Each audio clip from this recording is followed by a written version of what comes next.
High, আমি রূপম। আজকের এই ভিডিওতে আমরা ইন্ডিয়ান সিনেমার বেশ কিছু আপডেটস দেবো এবং অনেকগুলো আপডেট তোমাদেরকে খুশি করে দেবে। তো চলো আজকের ভিডিও শুরু করা যাক। আজকের প্রথম এবং অন্যতম বড় যেটা আপডেট, প্রিয়দর্শন নিজে জানিয়েছে তার এবং অক্ষয় কুমারের প্রজেক্টটা নিয়ে। প্রিয়দর্শন বলছিল সে বহুদিন ধরে একটা ভালো স্ক্রিপ্ট খুঁজছিল, একটা ভালো আইডিয়া খুঁজছিল অক্ষয়ের সাথে কাজ করার জন্য, এবং ফাইনালি তারা সেই আইডিয়াটা পেয়েছে। সেটা হলো এই ছবিটা ভারতের সবথেকে পুরনো সুপারস্টেশন নিয়ে, এবং সেটা হলো ম্যাজিক। তখন রিপোর্টার তাকে প্রশ্ন করে যে এটা কি হরর কমেডি? তখন বলে না, এটা হরর কমেডি না, এটা ফ্যান্টাসি কমেডি। ছবির প্রডিউসার একতা কাপুর এবং অক্ষয়কে তারা একদম অন্যভাবে প্রেজেন্ট করবে।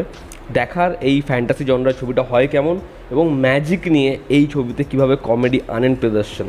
অক্ষয় এবং প্রিয়দর্শনের কোলাবোরেশন যখনই হয়েছে সেটা আমাদের মন জয় করেছে, এবং আমার মনে হয় এরকম পরিস্থিতিতে অক্ষয়ের যা আপকামিং লাইন আপ, সেখানে প্রিয়দর্শনের ছবি টার্নিং পয়েন্ট হতে পারে।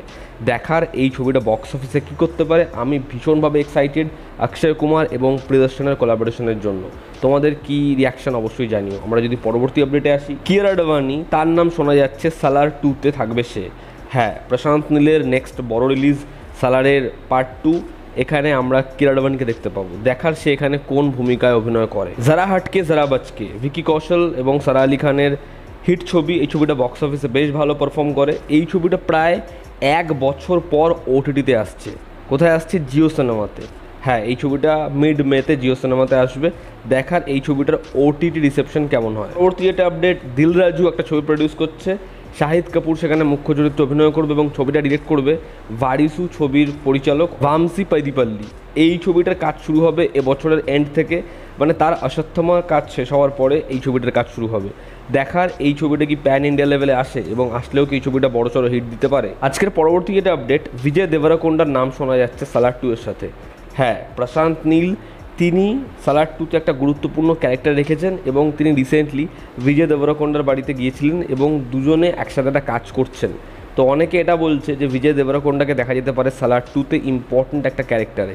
দেখার সেটা ফাইনালি হয় নাকি। আমরা কয়েকদিন আগে বলেছিলাম প্রশান্ত বর্মা এবং রণবীর সিং একটা ছবিতে একসাথে কাজ করবে, যেটা মাইথোলজি বেসড একটা ফিল্ম হবে।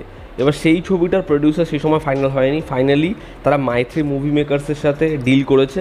এই ছবিটা হচ্ছে রণবীর সিং মুখ্য চরিত্রে অভিনয় করবে, এবং এটা কিন্তু হনুমানের কোনোভাবেই পার্ট নয়, এবং খুব শীঘ্রই ছবিটার একটা বড় করে অ্যানাউন্সমেন্ট হবে। আজকের অন্যতম বড় যেটা আপডেট, সেটা হচ্ছে হেরাফেরি 3 নিয়ে। হ্যাঁ, হেরাফেরি 3 নিয়ে আপডেট এসেছে। হেরাফেরি 3 এর খুব বড় করে একটা অ্যানাউন্সমেন্ট হবে, তবে সেটা ওয়েলকাম টু দ্য জঙ্গল, মানে ওয়েলকাম 3 এর সম্পূর্ণ শুটিং শেষ হওয়ার পরেই। যেরকমভাবে ওয়েলকাম টু দ্য জঙ্গলের একটা বড় অ্যানাউন্সমেন্ট হয়েছিল কাস্টিংয়ের সাথে, একইভাবে হেরাফেরি 3 এর কাস্টদের নিয়ে একটা বড় অ্যানাউন্সমেন্ট করবে প্রোডাকশন হাউস, এবং সেটা খুব শীঘ্রই হতে চলেছে। দেখার এই অ্যানাউন্সমেন্টের পরে অডিয়েন্স কতটা এক্সাইটেড হয় অক্ষয় কুমার, পরেশ রাওয়াল এবং সুনীল শেট্টিকে একসাথে দেখার জন্য। বরুণ ধওয়ানের জন্মদিনের দিন বেবি জন ছবির নতুন পোস্টার ড্রপ করা হয়েছে, যেটা মারাত্মক ইন্ট্রিগিং এবং জন উইকের ভাইবস পোস্টারটা থেকে ঝরে ঝরে পড়ছে। এই ছবিটা রিলিজ হতে পারে সেকেন্ড হাফ অফ 2024। দেখার এই ছবিটা বক্স অফিসে আসলে কি করতে পারে। আকাশ কৌশিক অর্থাৎ ভুল ভুলাইয়া 2 এর যে রাইটার, তার সাথে কোলাবরেট করতে চলেছে আয়ুষ্মান খুরানা। এটা একটা স্পাই কমেডি ফিল্ম হবে। কারণ জওয়ার ছবিটা প্রডিউস করবে। দেখার আয়ুষ্মান খুরানাকে ছবিতে কীরকমভাবে প্রেজেন্ট করে ছবির পরিচালক। তো এই ছিল আজকের লেটেস্ট আপডেটস। ভালো লেগে থাকলে লাইক করো, শেয়ার করো, সাবস্ক্রাইব করো। তোমাদের কি অপিনিয়ন জানিও। জনতা আমাদের পাশে আছে। আবার দেখা হচ্ছে। Take care.